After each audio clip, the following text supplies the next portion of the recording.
Assalamualaikum warahmatullahi wabarakatuh. Waalaikumsalam warahmatullahi wabarakatuh.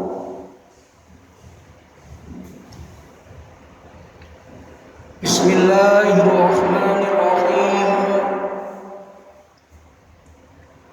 Alhamdulillahi rabbil alamin. Summa alhamdulillahi rabbil alamin. Wal aqibatu lil muttaqin. Wala udwana illa 'alal zalimin. Allahumma sholli wa sallim ala sayyidina wa maulana Muhammad wa ala alihi wa sahbihi ajma'in, amma ba'du.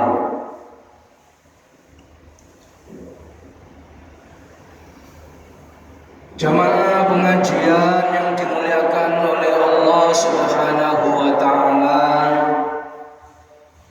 para bapak, para ibu, umat Islam sedaya mawon, muga-muga diparingi rezeki kalian Allah Subhanahu wa taala, diparingi kesehatan kalian Allah Subhanahu wa taala, ditambahi nikmat uripipun kalian Allah Subhanahu wa taala. Oleh karena itu, monggo sami-sami muji syukur, bersyukur kepada Allah Subhanahu wa taala. Kalian maos alhamdulillahi rabbil alamin. Segala puji bagi Allah yang menguasai alam dan isinya. Kula lan panjenengan sami termasuk isine alam dunya niki sampai akhirat nanti. Kewan, tumbuh-tumbuhan, binatang, semua yang ada di dunia ini termasuk isi daripada dunia ini.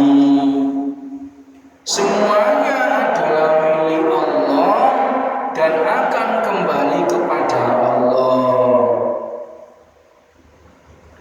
Bersyukur adalah salah satu cara untuk berterima kasih kepada Allah.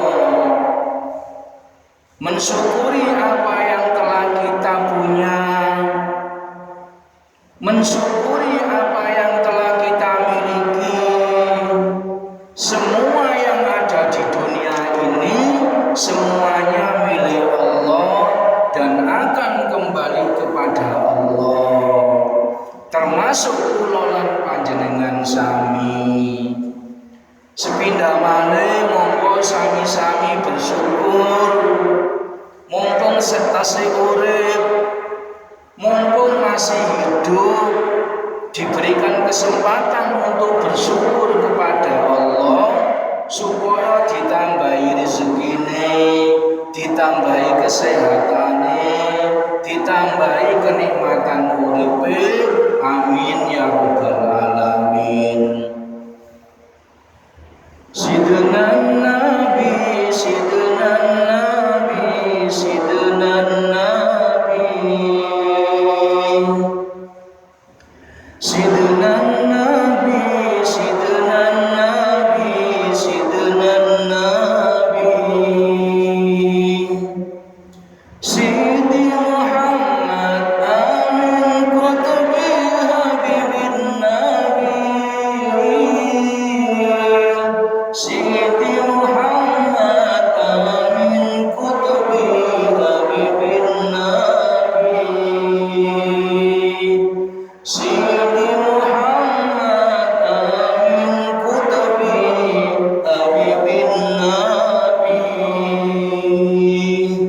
Monggo sareng-sareng Sidna Nabi, Sidna Nabi, Sidna Nabi, Sidna Nabi, Sidna Nabi, Sidna Nabi, Sidi Muhammad Amin Kutubi Habibin Nabi,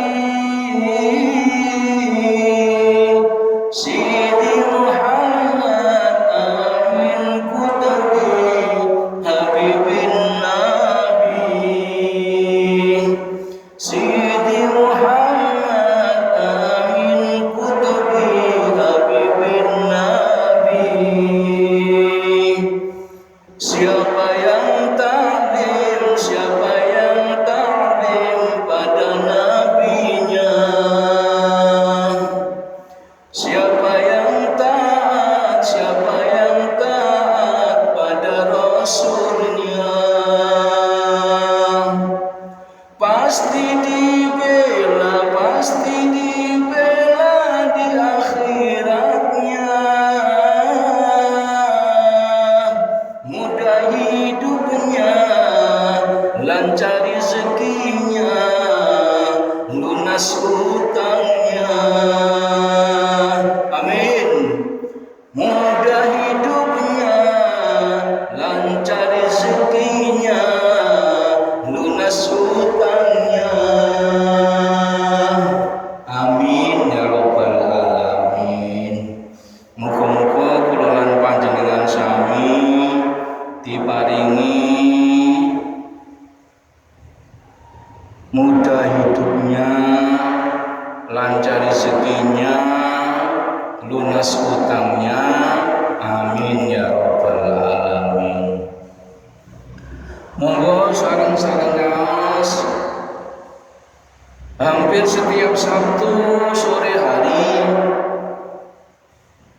kula lan panjenengan sami mboten nesu, mboten muring-muring, mboten panas atine. Ono pengajian setiap Sabtu di sore hari. Muga-muga dadi hidayah, dadi barokah,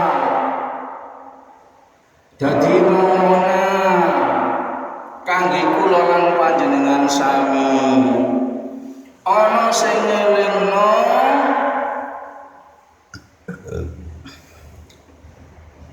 ana sing memberikan pencerahan pengajian, menunjukkan jalan-jalan Allah tentang agama Islam, tentang iman, tentang akhirat, tentang pendalaman agama Islam. Hampir setiap sore kula lan panjenengan sami di Sabtu sore kula lan panjenengan sami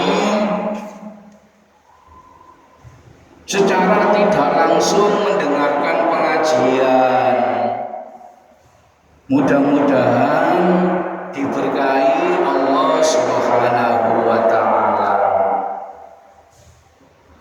Kurang 2 minggu lagi, kira-kira lebih kurangnya 2 minggu, kita akan merayakan Hari Raya Idul Kurban. Yang mampu, yang kuat, yang kaya, semua umat Islam menikmati Hari Raya Idul Fitri, Idul Kurban, Hari Raya Kurban. Semua umat Islam menikmati Hari Raya Idul Adha atau Idul Kurban. Tidak hanya orang miskin atau tidak punya yang menikmati dagingnya, yang menikmati kurbannya. Semua umat Islam berhak menikmati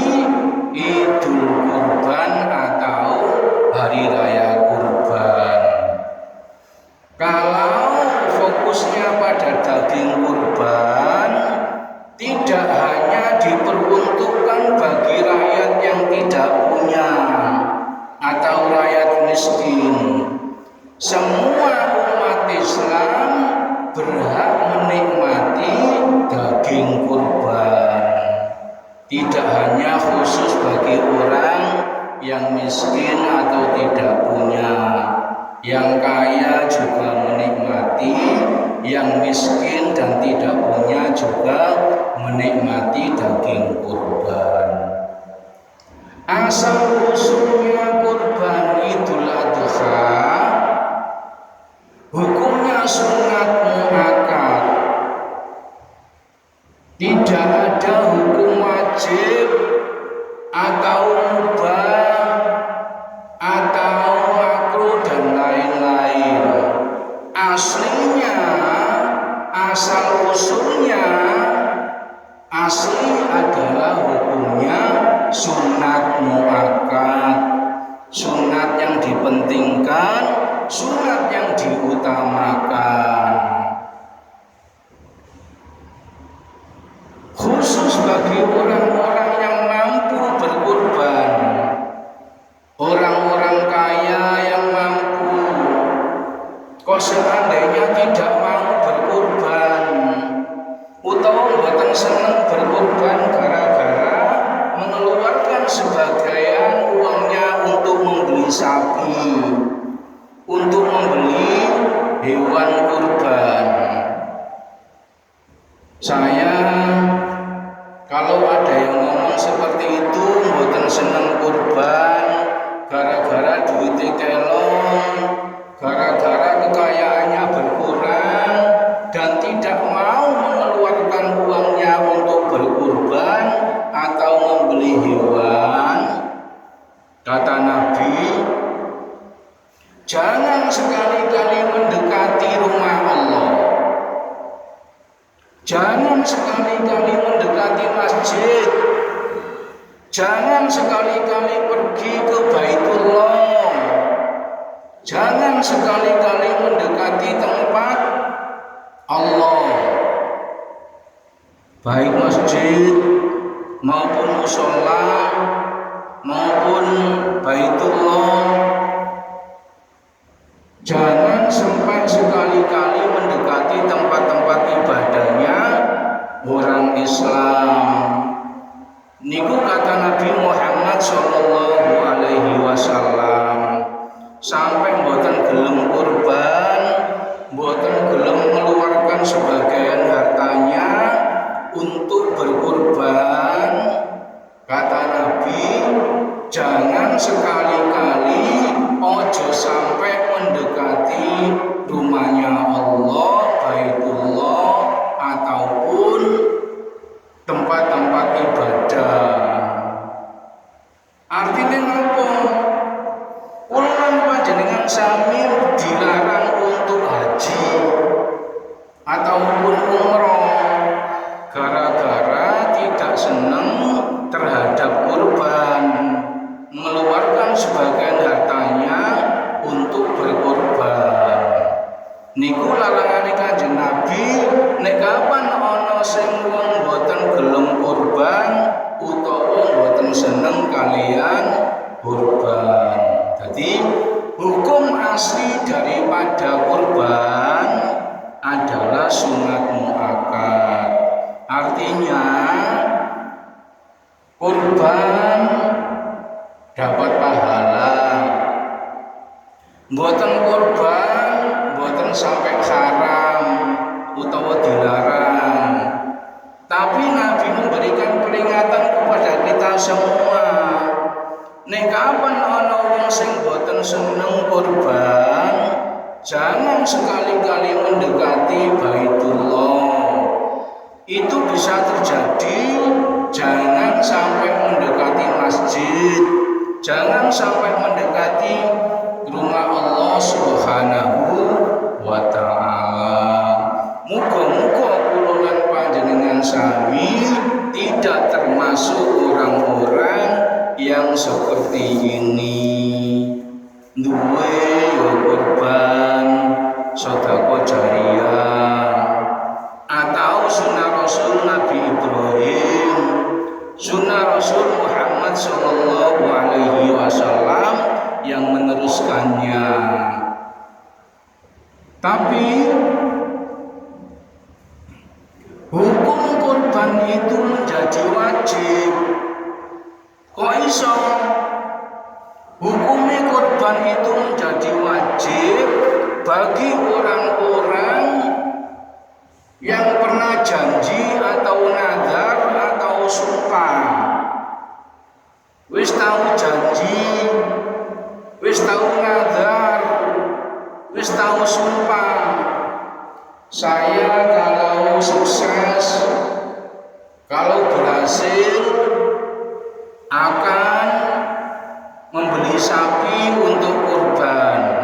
Wis niat nadar utawa janji, nanti tahun depan atau tahun ini saya akan membeli sapi untuk kurban. Kalau saya sukses, kalau saya kajat kabuli, kabul kajati, diulang-ulang padha niku.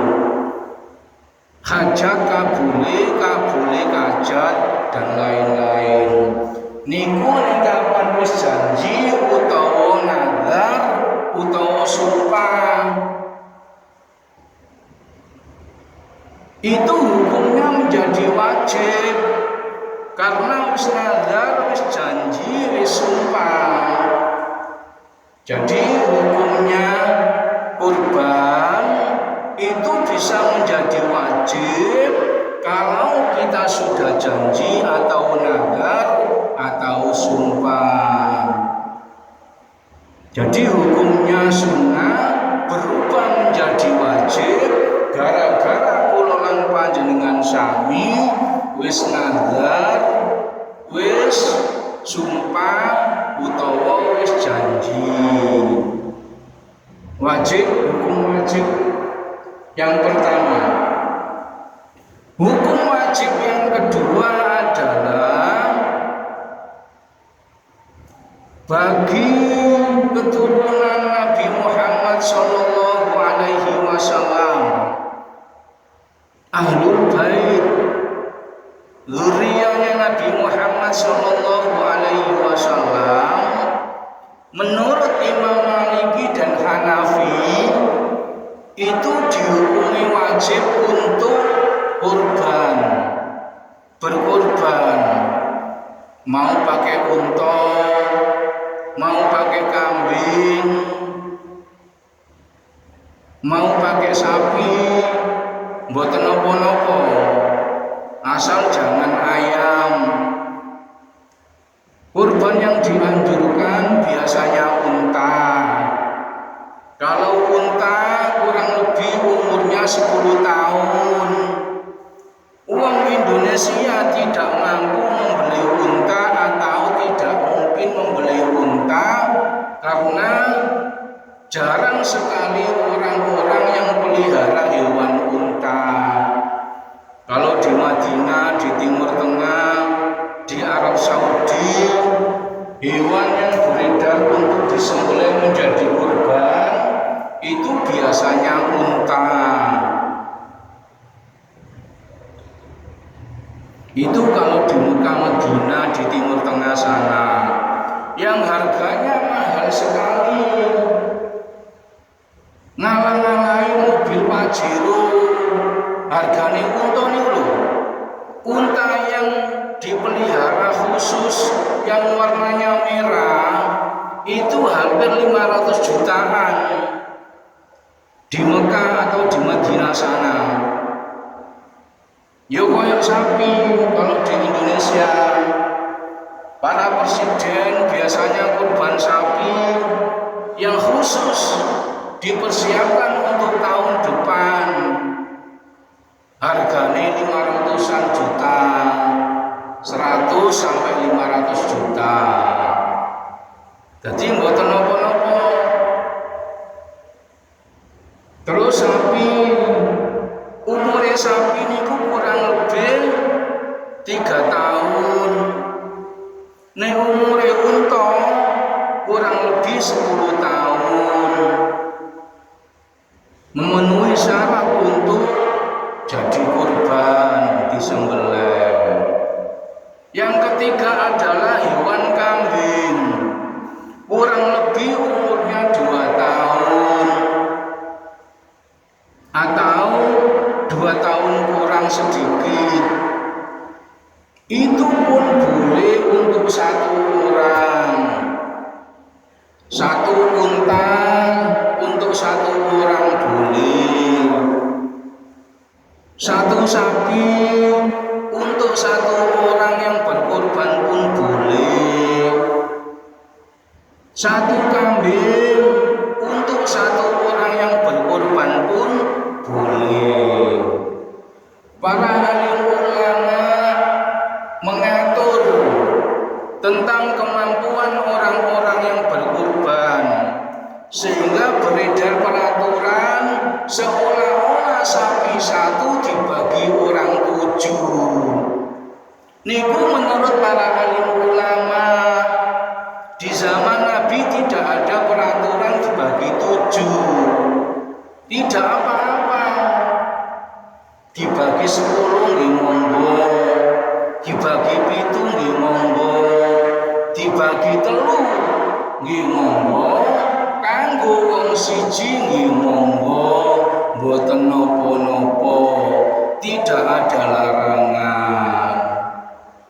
Tapi pada zaman Nabi dahulu, Nabi pun berkorban untuk umatnya. Jadi Nabi setiap tahun berkorban, pada saat mampu berkorban kanggo kula lan panjenengan sami, kangge umatipun. Nabi memikirkan umatnya untuk berkorban.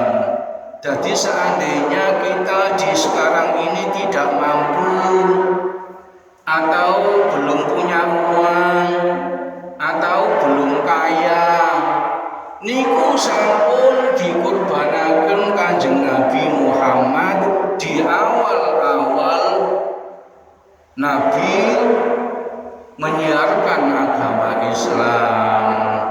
Mboten napa-napa sing mboten mampu, tapi sing wis sugih, wis mampu, ya diusahakan kurban supaya tidak termasuk orang-orang yang dilarang mendekati rumah Allah gara-gara wis sugih, gara-gara wis mampu, mboten gelem kurban.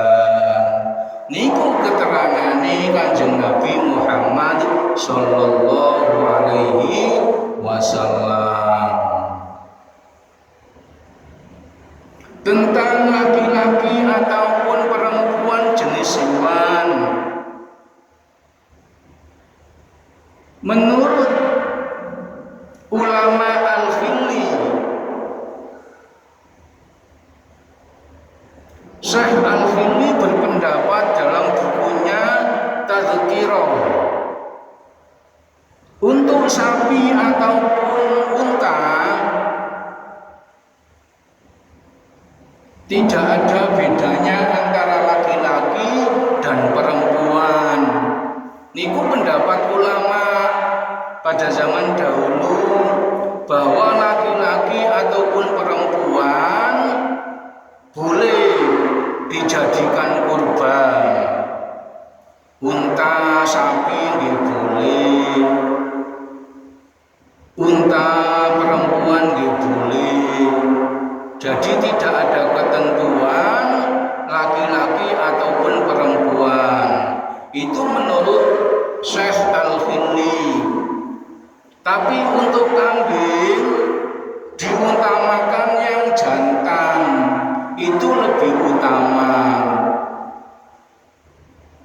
Atau semua hewan kurban tidak melihat jantan ataupun betina sama saja. Tidak ada ketentuan atau pendapat yang jelas harus laki-laki ataupun harus perempuan.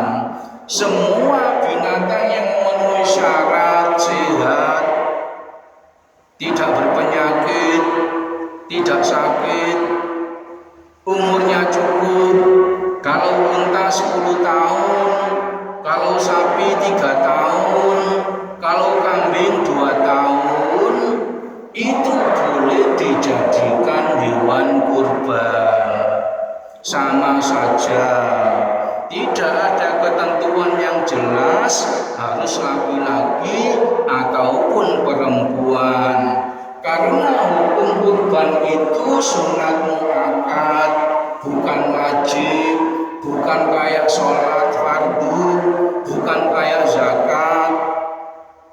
Dan orang-orang yang berhak menerima kurban dagingnya, semua umat Islam berhak menikmati hewan kurban.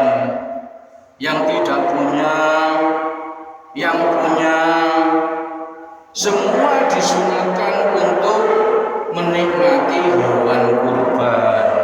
Jadi tidak ada ketentuan yang jelas dari Nabi tentang pembagian daging.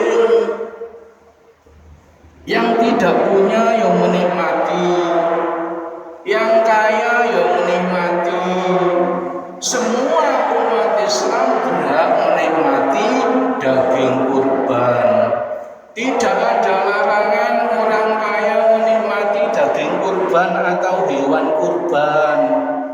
Tidak ada kekhususan atau harus diutamakan bagi orang-orang fakir miskin.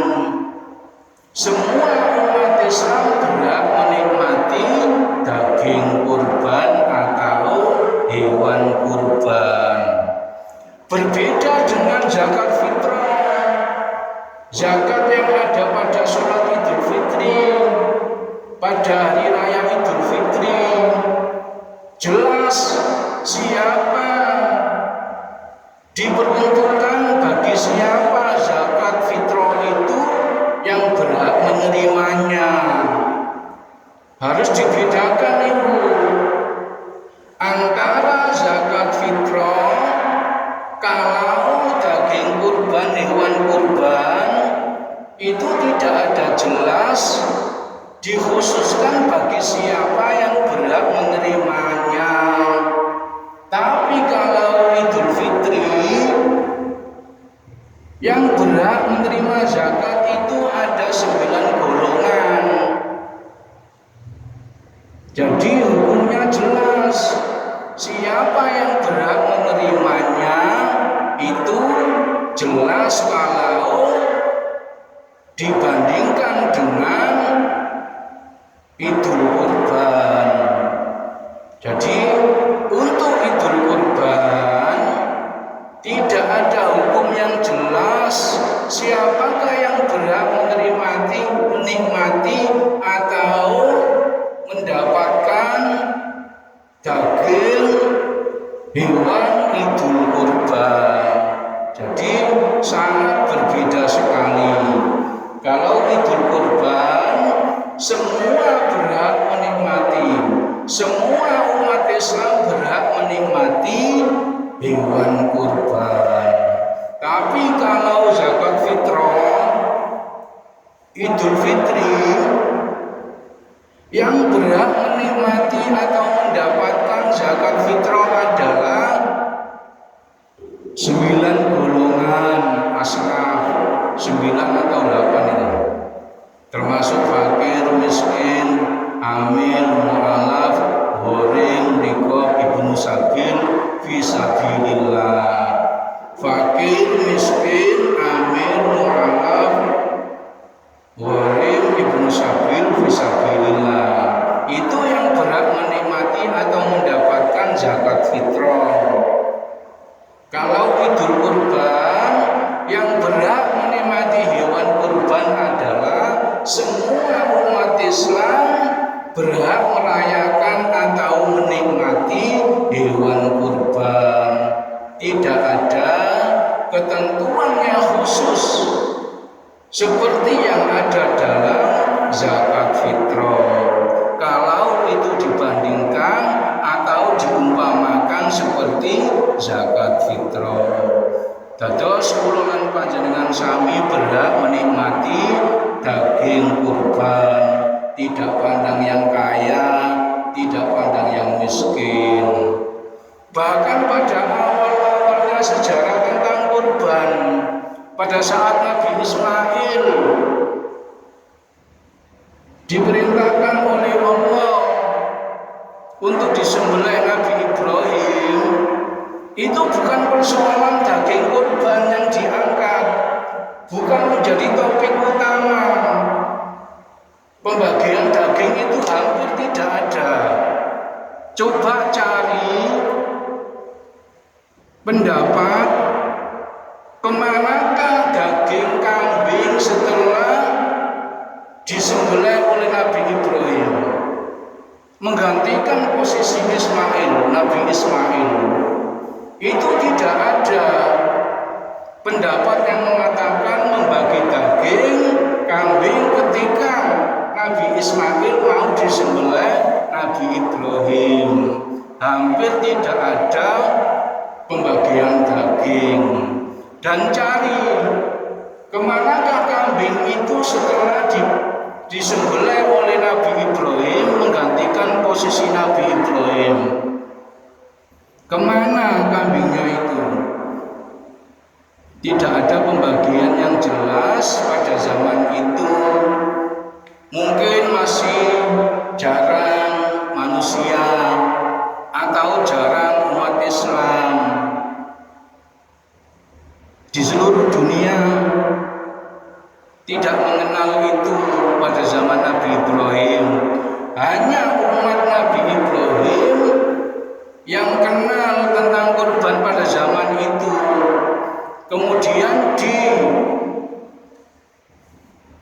disempurnakan oleh Nabi Muhammad SAW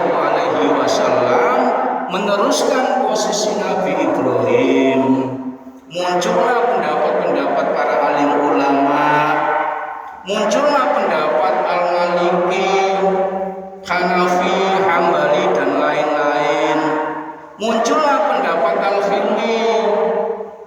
Di dalam kitabnya berpendapat bahwa tidak ada ketentuan yang jelas tentang sapi atau unta, laki-laki ataupun perempuan. Semuanya sama saja. Mboten napa-napa. Saumpamane jenengan kurban pakai unta, pakai sapi betina. Malah ini ada pendapat yang mengatakan bahwa sapi betina itu lebih utama. Niki pendapatnya para alim ulama.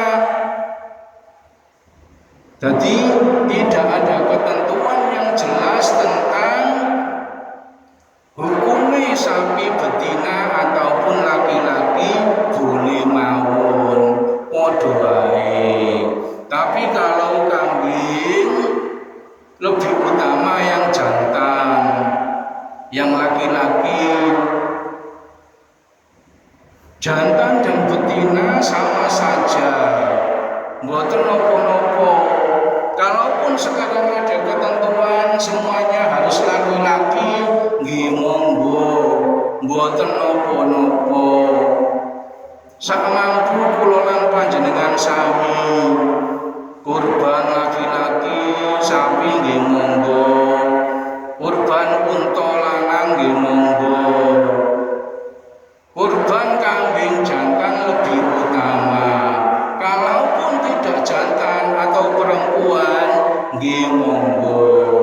Tidak ada ketentuan yang jelas harus laki-laki.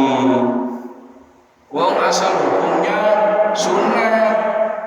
Jadi tidak mengikat. Sunat itu artinya kan kalau dilakukan dapat pahala. Kalau tidak ya tidak dapat pahala. Hukumnya sunat muakkad yang diutamakan.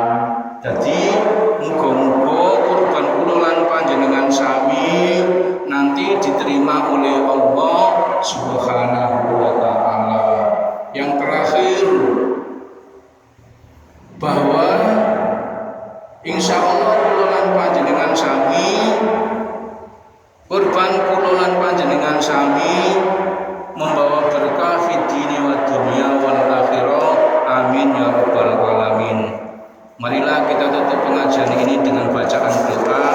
Mudah-mudahan bermanfaat bagi kita semua. Mudah-mudahan kita semua mendapatkan petunjuk, pertolongan dari Allah Subhanahu wa taala. kita semuanya diberikan keringanan untuk menyempurnakan agama Islam. Amin ya rabbal alamin. Marilah kita tutup pengajian ini dengan bacaan doa. Allahumma sholli ala sayyidina Muhammad alhamdulillahirabbil alamin. Rabbana atina fid dunya hasanah wa fil akhirati hasanah wa qina adzabannar. Wa sallallahu ala sayyidina Muhammad walhamdulillahirabbil alamin. Kurang lebihnya mohon maaf. Wassalamualaikum warahmatullahi wabarakatuh.